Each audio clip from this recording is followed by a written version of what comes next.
今日咧同大家講下靈魂出竅同埋靈肉分離嗰個區別，同埋點樣可以保住自己嘅元神。咁喺講內容之前咧，我就想做少少東西俾大家睇下。嗱，呢一個係我哋而家鋪頭賣緊嘅上等沉香，係長壽香嚟嘅。點解我會攞佢出嚟咧？因為我想度個尺寸俾大家睇下。嗱，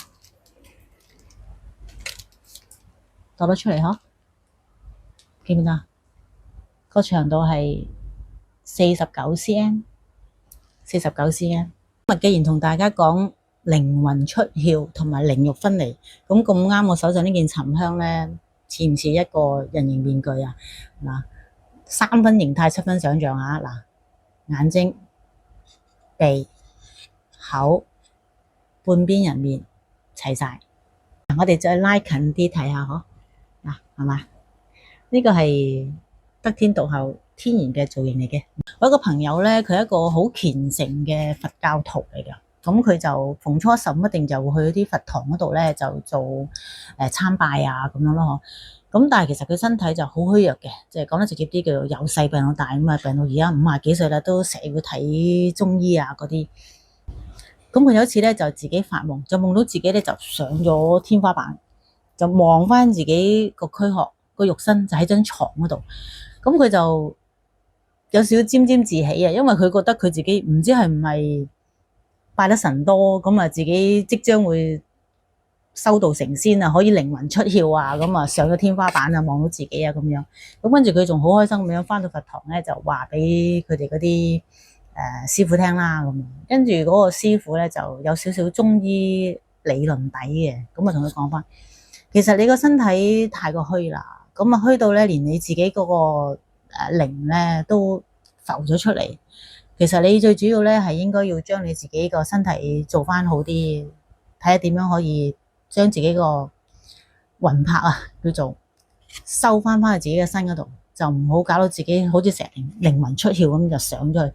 根本你如果咁樣搞法嘅話咧，你自己行路都腳步浮浮啊，咁啊成日都係咁樣病。所以細個嗰陣時咧，成日聽到老人家講，喂，呢個人咧，行路腳踭唔到地，有啲健康咧好極有限。所以其實咧，我哋係一般凡人嚟嘅啫嘛。如果真係做咗靈魂出竅嘅話咧，就真係唔知有幾多個人可以做得到。我淨係知道我好細個嗰陣時，有一個就唔知邊個地方嘅主持啦，咁就話自己可以靈魂出竅啊，咁啊去個人坐喺呢度，跟住咧就可以去到第二度做嘢。咁後期就發覺咧，原來嗰個人咧係揾替身嘅。咁啊，篤爆咗啦！咁啊，不過都幾十年前嘅新聞嚟㗎啦。咁喺現代科學嚟講咧，咁其實靈魂出竅，其實身體係太過虛弱啦。咁啊，根本自己行路都企唔穩，腳步浮浮。就算發夢又好，病緊嗰陣時都好，會覺得自己成日飄咗上去，因為自己嘅肉身太過冇營養啊，鎖唔住自己嘅魂。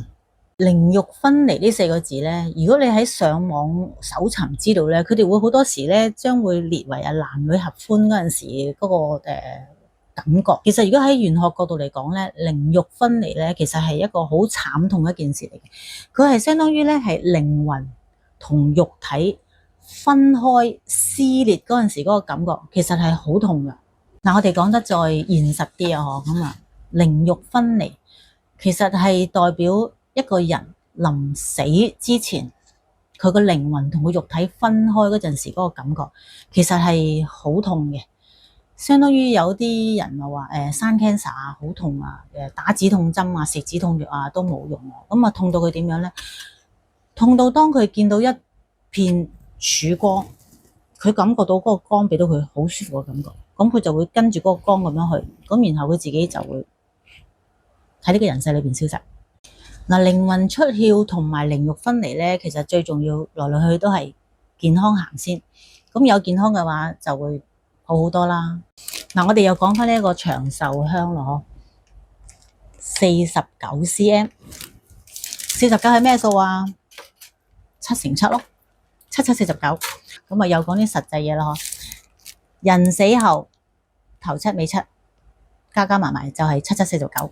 咁啊唔好誤會喎，呢個唔係啲乜嘢7×7=49嘅香啊，只係話俾大家聽，7係一個完整數，例如7色彩虹，紅橙黃綠青藍紫都係一個完整數嚟嘅。嗱，喺我哋日常生活中咧，仲有啲乜嘢個七字係一個完整數咧？例如星期咯，星期一到星期日都係7日，又係一個完整數嚟嘅。嗱，我哋用一啲科學嘅分析，人體嘅皮膚細胞咧，表皮細胞啊，每7日就會更新一次。咁譬如如果整傷咗表皮嘅話咧，7日一定可以埋口。嗱，當然皮膚細胞7日一定埋口嘅話，當然係你個細胞要健康啦。如果唔健康嘅話咧，就唔敢講啦。嗱，要食好細胞，燕窩酸必然之選。嗱，一盒都係7支，完整數，有科學根據㗎。